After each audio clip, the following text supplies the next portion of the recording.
Perfect নবমীর সকাল, ঠিক কালকে যেখান থেকে ব্লগটা শেষ করেছিলাম আজকে সেখান থেকেই শুরু করলাম। কালকে মাটনটা ম্যারিনেট করে রেখেছিলাম আর আজকে সকালে মাটনটা কষতে কষতে ব্লগটা শুরু করলাম।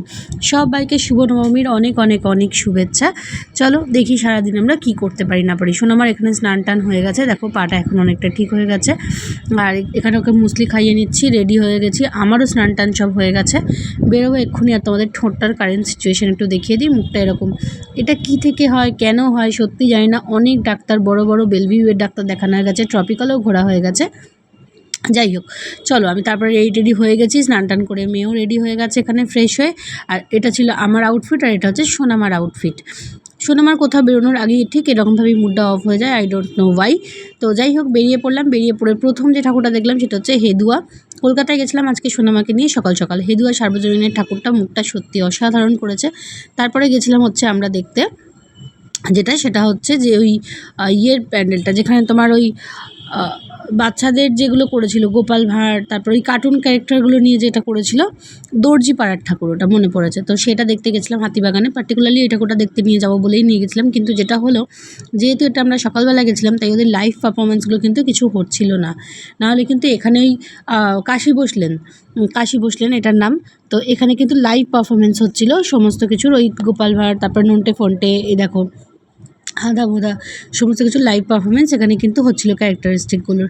তারপরে এখানে একটুখানি ফটো সেশন হয়ে গেল। এখানে প্রথমে মেয়ে, তারপরে মামি, তারপরে বন্ধু বিভিন্ন রকম যেটা হয় আর কি পুজোর সময় বেরিয়ে। অবশ্যই করে তোমরা জানাও যে কেমন লাগছে আমাদের সবাইকে। পুজোর সময় যদি সারা বছর বেরোই কিন্তু পুজোর সময় যদি 4 দিন না বেরোই তাহলে কী করে হয়। তারপরে গেছিলাম হচ্ছে আরেকটা সুন্দরে দর্জিপাড়া সার্বজনীন। এই ঠাকুরটা সত্যি আমার মন ছুঁয়ে গেছে। এই অসাধারণ কনসেপ্ট যেটা আমাকে টাচ করেইছে, কারণ এটা আমার ওয়ান অফ মোস্ট ফেভারিট একটা স্টোরি।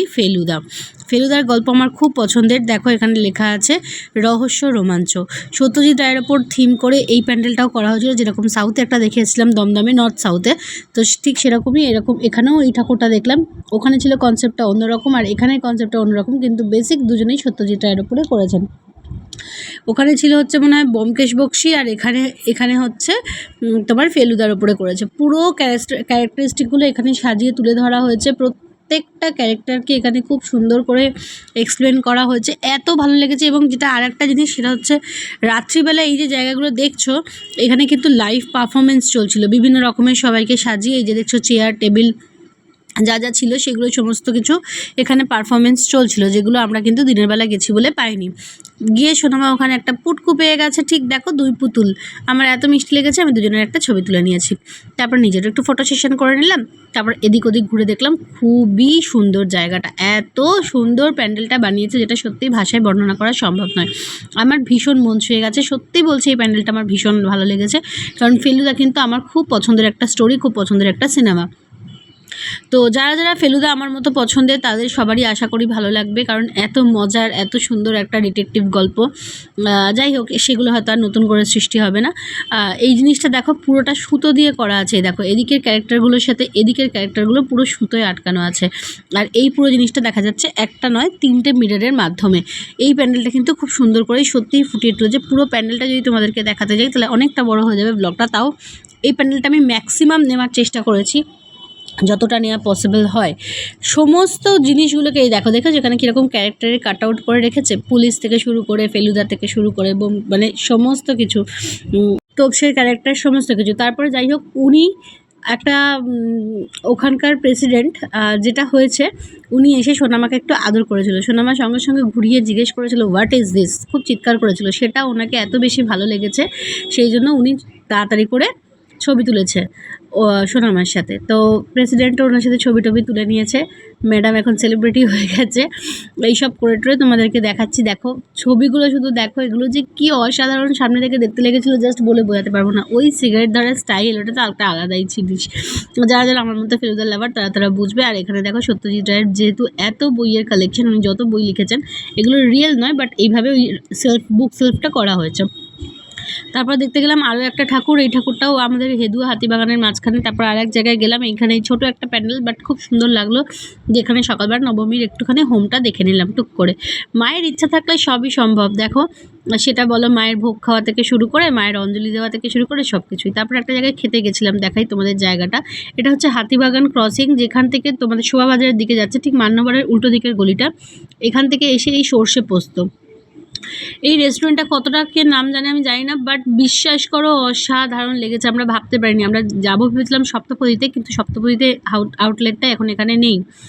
আমরা একটু ওয়েটিংয়ে ছিলাম ঠিক কথা, তারপরে যখন ভেতরে গেলাম খুলতে, তখন অ্যাম্বিয়েন্সটা এত ভালো লেগেছিলো আমি তোমাদের জাস্ট বলে বোঝাতে পারবো না।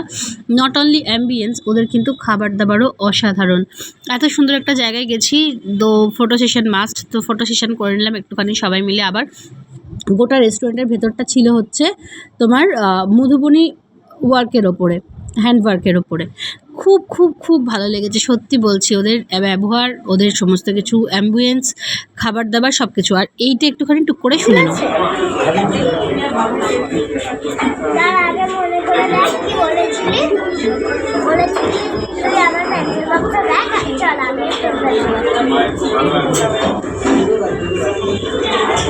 আমি এই কথাটা বলেছিলাম যে যখন আমার দেখা হয়ে যাবে তখন আমি ফেরত দেবো, ঠিক আছে? শুনে নিলে দুজনের ঝগড়াটা কীরকম, যাই হোক ওই ব্যাপারটা আমরা একটু স্কিপ করে যাই, চলে আসি খাবারে কনসেন্ট্রেট করি। নবমী স্পেশাল থালি ছিল এটা আমাদের, টোটাল 14 রকমের আইটেম ছিল, প্রত্যেকটা খাবার অসাধারণ। চিকেন, মাটন, ভেটকি পাতুরি, চাটনি, পায়েস, পাঁপড়, সমস্ত কিছু নিয়ে। দেখে নাও থালিটা, আহা দেখেই লোভ লাগছে আমার আবার এই রকম সুন্দর একটা পরিবেশনা। আর উইদাউট দিস নবমী ইজ কমপ্লিটলি ইনকমপ্লিট, একদম ইনকমপ্লিট যদি এটা না হয় তাহলে নবমী। তো চলো এরপরে চলে যাই আমরা পরেরটাতে। এই যে শুধুমাত্র মা কেন, মেয়েগুলো একটুখানি করে পোজ দেবে। আমার সোনামা খুঁজেই পাচ্ছে না থালায় কী খাবে আর কি খাবে না। প্রথমে বলি একটু পাঁপড়টা খেয়ে বলি, পাঁপড়টা অসাধারণ খেতে। আর তারপরে মাটনটা কেমন ছিল? মাটন দাদা তুল করছে, নরম দারুণ হচ্ছিল। তো খাবার দাবার পর ওদের ছিল এইটা পান আর মৌরি দিয়ে ওরা ওটা শেষ করেছিল। তারপরে আমরা চলে এলাম হচ্ছে বাড়ি ফেরার পথে আকাশটা দেখে নাও পুরো অন্ধকার করে গেছে। গাড়িতে ফিরতে ফিরতে সবাই এত টায়ার্ড, এখানে ইনি ঘুমাচ্ছেন, এখানে ইনি ঘুমাচ্ছেন, পাশে উনিও ঘুমাচ্ছেন, শুধু আমি একাই এনজয় করছি মেঘলা ওয়েদার। তো চলো এই করতে করতে তো বাড়ি চলে এলাম। প্রচণ্ড গরম আমারও লাগছিলো, এত বেশি খেয়ে ফেলেছি পুরো আইঢাই করছিল শরীর আর কি। তারপরে বাড়ি ফিরে দেখি, মানে বাড়িতে পা দিয়েছি আর বৃষ্টিটা শুধু দেখে নাও, ভাবতে পারিনি যে এত বৃষ্টি হবে, এক্সেসিভ বৃষ্টি হচ্ছে। জাস্ট পাটা দিয়েছি বাড়িতে সঙ্গে সঙ্গে দেখে নাও কি প্রচণ্ড বৃষ্টি হচ্ছে। সোনামাও এখানে বলছে, বন্ধুরা তোমরা কতটা বুঝতে পারছো জানি না, পুরো ঝম করে বৃষ্টি, মুষলধারে বৃষ্টি। আচ্ছা যেটা আগের দিন তোমাদের দেখাবো বলেছিল দেখানো হয়নি সেটা বলি। ও আগের দিন ড্রয়িং করে এই সেরিগ্রোর ব্যাগটা পেয়েছে, আর তার সাথে পেয়েছে হচ্ছে একটা বাটি, দেখাচ্ছি দেখাও। এখানে পেটে একটু ঠান্ডা দুধ দিয়ে দিয়েছি বলে ও ওখানে গিয়ে টুকুস করে লুকিয়ে ঢুকে পড়েছে বালিশের তলায়, বেরোচ্ছে না। দেদার একটা ঘুম দিয়েছিলাম, দিয়ে উঠে চা করতে গেলাম, এ দেখো এই বাটিটা পেয়েছে সেরিগ্রো থেকে, ওইটা পেয়েছে ব্যাগটা, তার সাথে এই বাটিটা। তো তারপরে দেখো আমি তোমাদের দেখাই আমি এখন কি খাচ্ছি, দেখো এই যে জেলি, বড্ড মিষ্টি কিন্তু দেখতে কি কিউট, আর খেতেও ভালোই, খারাপ বলবো না। এটার মধ্যে কি আছে বলো তো, একটা পাইনাপেল, স্ট্রবেরি আর একটা হানিবি। এদিকে আমিও চা করতে বসে গেলাম, একটু চা করে দিই। আর এইটা সেই নিউ মার্কেট থেকে কিনেছিলাম, সাবুদানা ভাজা, বাদাম দিয়ে আলু ভাজা দিয়া। এটা খেতে ভালোই কিন্তু একটু মিষ্টি মিষ্টি বলে আমার একটু কেমন লাগে। মিস্টার দাসকে একটু দিয়ে দিলাম, আমিও একটুখানি খেলাম। খেয়ে নিয়ে এখানে রেডি হয়ে গেছি। এটা হচ্ছে সোনামার নবমীর রাত্রের আউটফিট। কেমন লাগছে ওকে একটু অবশ্যই করে জানিও, ওর গোটা সাজ কেমন লাগছে আর কি ওকে। আর এটা হচ্ছে আমার আউটফিট, আমাকেও কেমন লাগছে অবশ্যই করে একটু জানিও। নবমীর দিন আমি একটা সুন্দর সালোয়ার কামিজ পরেছিলাম, তার সাথে সুন্দর একটা ইয়াররিং। এই ইয়াররিংটা কিনেছিলাম এই ড্রেসটার সাথে পরবো বলে। তারপরে চলে গেলাম আবার নবমীতে ঠাকুর দেখতে, বাবাকে নিয়ে আর মেয়েকে নিয়ে বেরিয়ে পড়লাম। ফার্স্ট যে গেলাম সেখানে একটা বেলুর মঠের মতো প্যান্ডেল করেছিল, খুব সুন্দর, ঠাকুরটা খুব সুন্দর দেখতে ছিল, ঠাকুরটা আমার খুব ভালো লেগেছে। সত্যি কথা বলতে যত ঠাকুর দেখেছি না, বিশ্বাস করো মানে কিছু কিছু ঠাকুর সত্যিই সুন্দর হয়েছে, মুখগুলো এত অসাধারণ। তো এখানেও একটুখানি গিয়ে ছবি তুলে নিলাম। আমি মেয়ের ছবি তুলে দিচ্ছি আর মেয়ে আমার ছবি তুলে দিচ্ছে। যাই হোক সোনামা এখন ভালোই ছবি তুলতে শিখে গেছে। আর যদি এরকম রাস্তায় দাঁড়িয়ে ছবিই না তুললে তাহলে আর রাস্তায় আলো লাগিয়ে কী লাভ বলো। মেয়ের দেখে তো মা কপি করবেই। না, এখন কিন্তু উল্টো, মায়ের দেখে মেয়ে কপি করে। তো যাই হোক, আমিও একটুখানি ছবি তুলে নিলাম, ওরাও একটু ছবি তুলে নিল, নিয়ে ঠিক আমরা আবার চললাম। এবার দেখাই তোমাদের লাইন, দেখো কি বিরাট লাইন পড়েছে বাবা। তারপরে একটা জায়গায় এলাম ঠাকুর দেখতে, যেখানে মায়ের আরতি চলছিল। আরতি কি দেখবো, আমি তো ঠাকুরমশাইয়ের নাচ দেখেই অস্থির কাণ্ড, ঢাকের তালে কোমর দোলে হয়ে গেছে। পরেরটায় গেলাম, পরেরটায় গিয়ে দেখলাম এখানে করেছে একটা, দেখো মিসাইলের ওপরে প্যান্ডেলটা করেছে, খুব সুন্দর প্যান্ডেলটা। এই প্যান্ডেলটার থিমই ছিল, এই যে বুঝতেই পারছো তোমরা, ইস্টোর ওপরে। তো ওখানে ভেতরে ঢুকে যেটা দেখলাম, ঠাকুরের আরতি তো চলছিল, আর খুব ভাল লাগলো যেটা, সেটা হচ্ছে এই প্যান্ডেলটার ভেতরে সমস্ত মানে যারা দেশের জন্য প্রাণ দিয়েছে সেরকম মানুষদের জীবনী বা সেই সময়কার নাম, তাদের সাল, সেই সবগুলো এখানে তুলে ধরা হয়েছে এবং বোঝানো হয়েছে। মানে পুরোটাই দেশাত্মবোধক বিষয়ের উপরে করা হয়েছে, নট ব্যাড। আর ইনি ছাড়া তো কোনো কিছুই সম্পন্ন নয় আমাদের দেশে। তারপরে গেছিলাম একটা রাজবাড়ি দেখতে, দেখে নাও এই রাজবাড়িটা কি সুন্দর করে করেছে, ভেতরটাও কি সুন্দর রাজবাড়ির, এই সুন্দর একটা বড় ঝাড় লণ্ঠন, আর খুব সুন্দর। আর এখানে সবথেকে যেটা ভালো লেগেছে বলি, সেটা হচ্ছে এই ঢাকের আওয়াজ। এত ভালো ঢাকিরা ঢাক বাজিয়েছে যে বলার নয়, এত সুন্দর বাজিয়েছে। আমি আর সোনামা কিন্তু এখানে বসেই গেছিলাম, সোনামা তো কিছুতেই উঠে আসতে চাইছিল না। পুরো আরতিটা দেখে রাত্রিবেলা 10:30টার সময় এলাম, মানে শুধু বেরোলাম ওখান থেকে রাত্রি 10:30টার সময়, কারণ এত ভালো লেগেছে ওর আরতিটা ছেড়ে উঠে আসতে ইচ্ছা যাচ্ছিল না, সত্যি সত্যি। তাই আমারও একদম ভালো লাগছিল না, এত মন ছুঁয়ে গেছিলো। নবমী রাত্রে একটু আরতি, আর মা তো আর আজকের রাত্রিটা আর কালকের দিনটা, ব্যাস তারপরে তো টপ করে জলেই পড়ে যাবে। তাই জন্য আমরা দুজন এখানে বসেই গেছিলাম, বসে ওখানে পুরো আরতিটা দেখলাম, এবং এত সুন্দর ঢাক বাজিয়ে আরতি, খুব ভালো লাগলো। এই দেখো রাজবাড়ি, সেই বড় বড় বন্দুক, তরোয়াল, পেন্ডুলাম ঘড়ি সব কিছু। আর এইটা ছিল মায়ের মুখটা, দেখেছো কি যেন মায়া ভরা, তাই না মুখটা। তারপরে একটু ফটো সেশন আবার আমরা করে নিলাম। আমি মেয়ে যখন তুলছি তখন মেয়ের বাবাকেও একটু ডেকে, মেয়ের বাবা কিন্তু একটা ঠাকুরও দেখেনি, প্যান্ডেলের বাইরেই দাঁড়িয়েছিল, আমরাই ঘুরে দেখছিলাম। তারপরে আসার সময় ঠাকুরটা দেখলাম, ছবিটা তুলতে গিয়ে একটু হেজি হয়ে গেছে, বাট ঠাকুরটা বেশ মিষ্টি ছিল। তারপরে রাস্তায় দেখো আমরা কিরমভাবে যাচ্ছি, একবার অন্ধকার একবার আলো, মানে আলো আঁধারি রাস্তা দিয়ে যাচ্ছি আর কি, বেশ ভালো লাগলো। সোনামাকেও বললাম যে সোনামা কেমন লাগছে, বললো খুব ভালো লাগছে, মজা টজা করে টোরে সন্ধেবেলা বল। চলো এইভাবে আমরা যাই কোথায়, তোমাদেরকে দেখাই। চলে এলাম হচ্ছে অন্তরাল, এই প্যান্ডেলটার থিম ছিল অন্তরাল।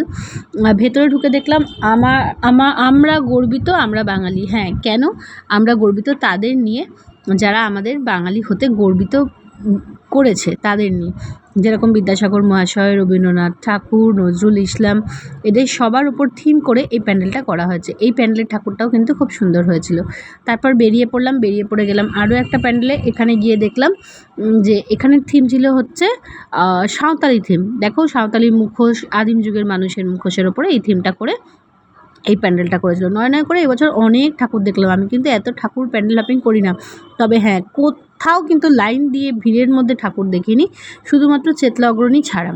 বাকি সব জায়গায়, চেতলা অগ্রণীতেও লাইন দিইনি, শুধু একটু ভিড় ছিল। বাকি সব জায়গায় কিন্তু আমি ফাঁকাতেই ঠাকুর দেখেছি, যেখানে ফাঁকা সেখানেই নেমেছি, সেখানেই ঠাকুর দেখেছি, বাকি আর কোথাও দেখিনি। এখানেও গিয়ে দেখলাম বেশ ভালোই করেছে ঠাকুরটা, মায়ের মুখটাও বেশ সুন্দর করেছে, আদিম মানুষের মতো থিমের ওপরেই পুরোটা করা, আর ওদের সাঁওতালি বেস করে। আর without this Puja is incomplete. সোনামা অবশ্যই করে একটা এরকম ছবি তুলতেই হতো। তারপরে আমরা চলে এলাম হলো বাড়িতে।